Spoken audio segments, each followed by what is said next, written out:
అందరికి నమస్తే. నేను మీ జర్నలిస్ట్ గొంగడి సీనన్న. మరి సీనన్న ఏంది మరి బ్యాక్గ్రౌండ్లో ఇల్లు చూపిస్తుండే ఏమన్నా ఫర్ సేల్కి ఉంది అని చెప్పేసి డౌట్ రావచ్చు. సో మీరు డౌట్ పడాల్సినటువంటి అవసరం లేదు. ఫర్ సేల్కి ఏం లేదు. ఈ ఇల్లు గురించి గత ఒక 40 days క్రితం మన ఛానల్లో క్లియర్గా చూపించడం జరిగింది. కిరాయికి ఇస్తే కబ్జాకు యత్నం అనే శీర్షికతో మనం క్లియర్గా డిఎస్కే న్యూస్ ఛానల్లో చూపించడం జరిగింది. మరి నమ్మించి మోసం చేసే వాళ్ళు చాలామంది ఉన్నారు. నమ్మి అద్దెకి ఇస్తే ఎంతో ఇబ్బంది పెట్టి మరి ఆ మహిళను వేధించడం కూడా జరిగింది. మనం క్లియర్గా ఎవరికి అదరకుండా బెదరకుండా మన ఛానల్లో మాత్రం ప్లేఅవుట్ చేయడం జరిగింది. ఫైనల్గా రిజల్ట్ ఏంది అంటే మరి గొంగడి సీనన్న వేసిన వార్తకి మరి ఒక ఒంటరి మహిళకి జర్నలిస్ట్ గొంగడి సీనన్న వెన్నంటి ఉండి మరి ఆ ఒక్క అడ్వకేట్ రూపంలో ఉన్నటువంటి ఆ రాక్షసి పైన కట్టే చర్యలు కూడా తీసుకోవడం జరిగింది. సో ఫైనల్గా మరి క్లియర్గా మనం ఇంతకుముందుకు వచ్చినప్పుడు అయితే ఈ ఇల్లుకి లాక్ ఉండే. సో ఈరోజైతే మనం ఇంట్లోకి ఎంట్రీ అవుతున్నాం. రైట్, చెక్ చేయొచ్చు. మరి లాక్ ఓపెన్ అయింది. లాక్ ఓపెన్ అయిందంటే మీకు క్లియర్గా అర్థమైపోయి ఉంటుంది. మరి ఏదైతే కబ్జాకు యత్నం చేసి ఆ మహిళను ఇబ్బంది పెట్టినటువంటి అడ్వకేట్ ఈ ఇల్లుని ఖాళీ చేయడం జరిగింది. సో ఫైనల్గా మరి ఏదైతే మరి ఇంటికి సంబంధించినటువంటి ఓనర్ మహిళా మేడం మనతో పాటు ఉన్నారు. ఫైనల్గా ఏమైంది ఎట్లయింది ఆవిడ మాటల్లోనే అడిగి తెలుసుకునే ప్రయత్నం చేద్దాం. అమ్మా నమస్తే. నమస్తే. ఎలా ఉన్నారమ్మా? బాగున్నాను సార్.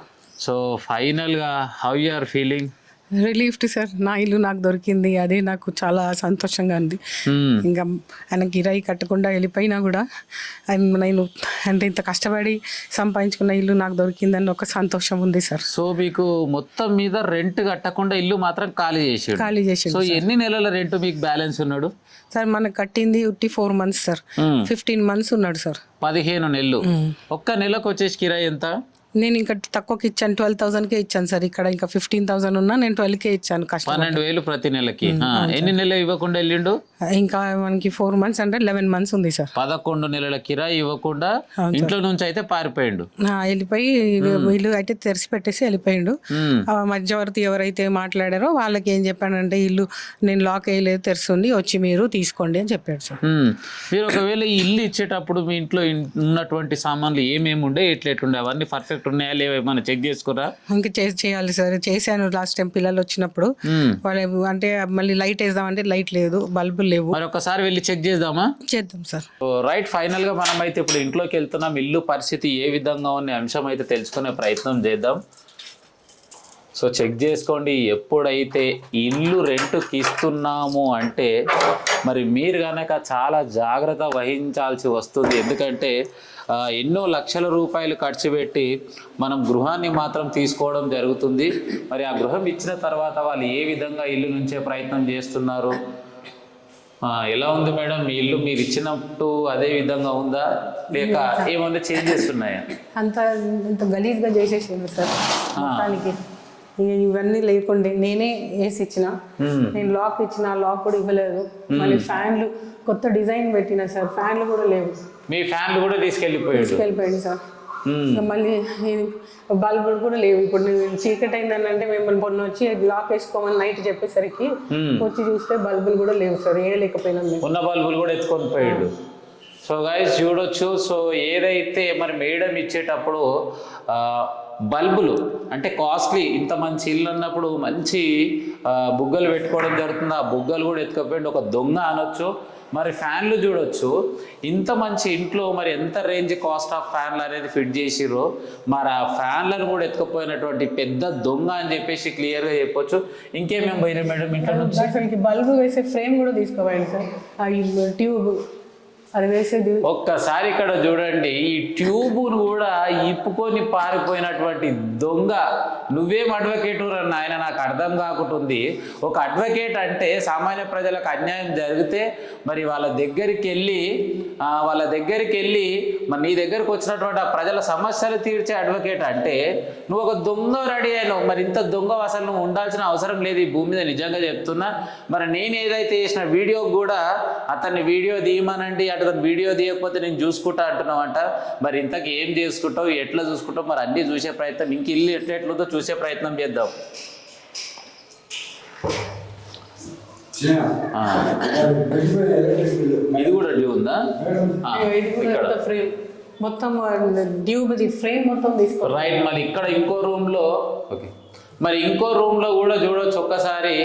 ఈ ఫ్రేమ్ని కూడా తీసుకొని పారిపోయాడు. అంటే చెక్ చేసుకోండి, తన అడ్వకేట్ అనేది చెప్పడం కంటే ఒక దొంగ అనడం ఉత్తమం. నిజం. ఇంకా చూద్దాం మరి ఇంకా పైన రూమ్లలో ఇంకేమేమి లేవు. So right. మరి ఇప్పుడైతే మరి పైకి వచ్చిన మరి పైన ఉన్నటువంటి పరిస్థితి ఏముందనే అంశాన్ని చూద్దాం. సో పైన ఉన్నటువంటి బెడ్రూమ్, ఆహా ఒక్కసారి చూడండి అసలు ఎంత విచిత్రం అంటే, మరి ఇల్లుకు సంబంధించినటువంటి ప్రతి గొల్లాన్ని కూడా ఇరగొట్టి పెట్టేసిండు. అంత డ్యామేజ్, ఎక్కడ చూసినా కూడా డ్యామేజ్. ఉన్నటువంటి బెడ్రూమ్లో ఇక్కడ ఉన్నటువంటి ఫ్యాన్ కూడా తీసుకెళ్ళిండు. మరి గోడకి ఎక్కడక్కడ మరి రంధ్రాలు కొట్టడం జరిగింది. మరి మేడం ఇంతకు ఇక్కడ హాల్లో ఫ్యాన్ ఉండనా? ఇక్కడ ఏం లేదా సార్? అన్ని రూమ్లలో అన్ని ప్లేట్లు ఫ్యాన్ ఉంటుంది, ఇది కూడా ఉంది సార్. ఈ ఫ్యాన్ కూడా చెక్ చేసుకోండి. మరి ఇక్కడ ఉన్నటువంటి ఫ్యాన్ కూడా మొత్తం 1 2 3 4 ఫ్యాన్లు ఎత్తుకుపోయిన పెద్ద దొంగ ఎవరంటే అడ్వకేట్ సమీర్ అని చెప్పేసి ఖచ్చితంగా చెప్పాలి. దయచేసి ఈ వీడియో చూస్తున్నటువంటి ప్రతి ఒక్కరూ అడ్వకేట్ చేసిన దొంగ పనులు ఇవి. మన అడ్వకేట్ సమీర్ చేసినటువంటి దొంగ పనులు, ట్యూబ్ లైట్ల దొంగ, ఫ్యాన్ల దొంగ.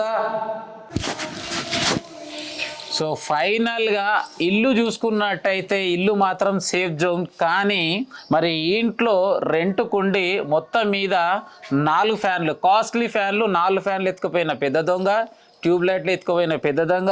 ఫైనల్గా కరెంటు బిల్లు ఒక్కసారి క్లియర్గా చూడండి, 4405 రూపాయలు నువ్వు వాడినటువంటి కరెంటు బిల్లు. ఇది 4400 కరెంటు బిల్లు.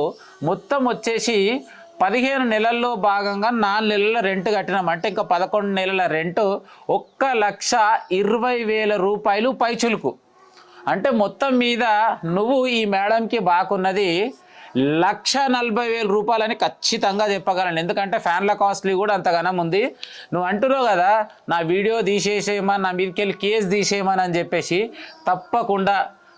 తప్పకుండా నువ్వు ఒక అమ్మా నాన్న, మరి ప్రతి ఒక్కరైతే అమ్మా నాన్న జన్మనిస్తూనే పుడతారు. కాబట్టి మీరు దయచేసి నేను చెప్పేది ఏంటంటే, మీరు వచ్చేసి మీరు ఇచ్చేటువంటి ఏదైతే డబ్బులు అయితే మొత్తం ఉన్నాయో మరి మేడంకి ఇచ్చేసి మేడంని రిక్వెస్ట్ చేసేసుకుంటే మేడం దయదలిస్తే ఇవన్నీ తీసే ప్రయత్నం చేస్తుంది. ఫైనల్గా మేడంని అడుగుతా, మేడం చెప్పండి ఫైనల్గా మీరు నమ్మి మరి ఇచ్చినటువంటి మీకు జరిగినటువంటి లాభం ఏంది, నష్టం ఏంది? లాభం ఏమీ లేదు సార్, అన్ని నష్టాలే. ఇచ్చినందుకు రావడం పోవడం, నా హెల్త్ పాడవడం, నేను డ్యూటీలు చూసుకోవడం, మళ్ళీ అక్కడ అప్పులు కట్టడము, లోన్కి అప్పు తీసి కట్టడం, మళ్ళీ ఈయన ఇప్పుడు దాకా రెంట్ ఇవ్వకపోవడము, ఇవన్నీ నాకు ఒక ప్రెషర్ అయిపోయింది సార్. మెంటల్ టార్చర్ అయిపోయింది. నేను ఖాళీ చేసిండు అనేది ఒక సంతోషం ఉంది, కానీ ఈ అప్పులు ఎట్లా తీర్చుకోవాలన్న ఒక భయం ఉంది. ఇంకా చూస్తే ఇప్పుడు లైట్ వేద్దామంటే కరెంట్ లేదు, ఇప్పుడు కరెంట్ కనెక్షన్ ఉందా లేదా కూడా తెలియదు. ఎందుకంటే కరెంట్ బిల్లు కట్టలేదు, అందుకని తీసేసిపోయిండో ఏమో నాకు డౌట్. అందుకని ఇప్పుడు ఇచ్చిన ఇల్లు ఇచ్చిండు, కానీ నా డబ్బులు నాకు ఇచ్చేస్తే నేను కేసు తీసేస్తాను.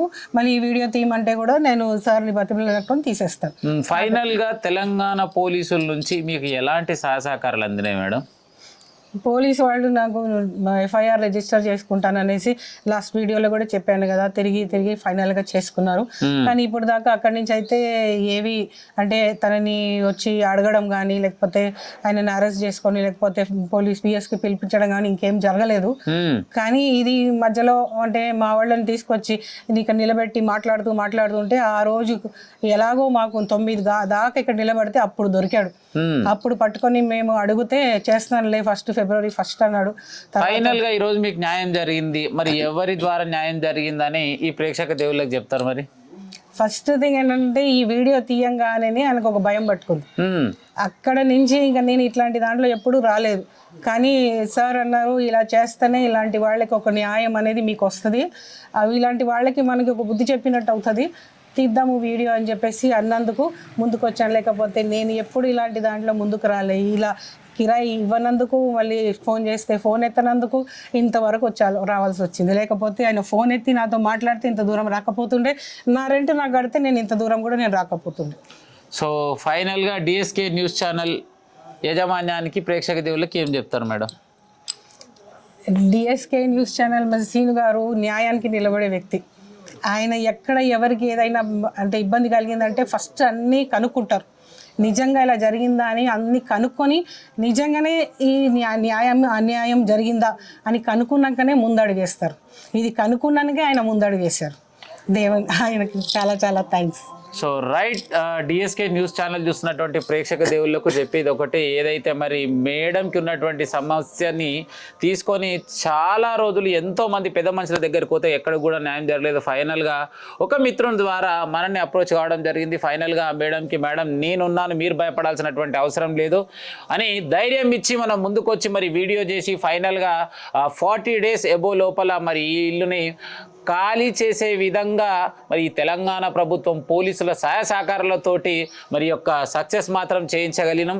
కానీ మరి ఫైనల్గా తను చేసినటువంటి నష్టం ఏంటంటే 1,20,000 రూపాయల కిరాయి మరియు ఇంట్లో ఉన్నటువంటి ఫ్యాన్లు, లైట్లు ఎత్తుకపోయినటువంటి పెద్ద దొంగ అని చెప్పేసి ఖచ్చితంగా చెప్పగలను. మరి నీకు న్యాయం కావాలంటే మరి తక్షణమే మరి పోలీస్ స్టేషన్కి వచ్చేసి అదే సిఐ గారు ముంగడ కూర్చొని మరి పరిష్కారం చేస్తే బాగుంటుందని చెప్పేసి ఈ వీడియో ద్వారా తెలియజేస్తున్నాను. మరి ఈ పూర్తి వీడియో చూసిన వాళ్ళు తప్పకుండా మీ విలువైన సందేశాన్ని కామెంట్ రూపంలో తెలియజేస్తారని చెప్పేసి కోరుకుంటున్నాను. మరి ఎవరు కనుక మరి సబ్స్క్రైబ్ చేసుకోకుంటే మరి సబ్స్క్రైబ్ చేసుకొని సపోర్ట్ చేస్తారని కోరుకుంటున్నాను. ఉంటాం అలీగా.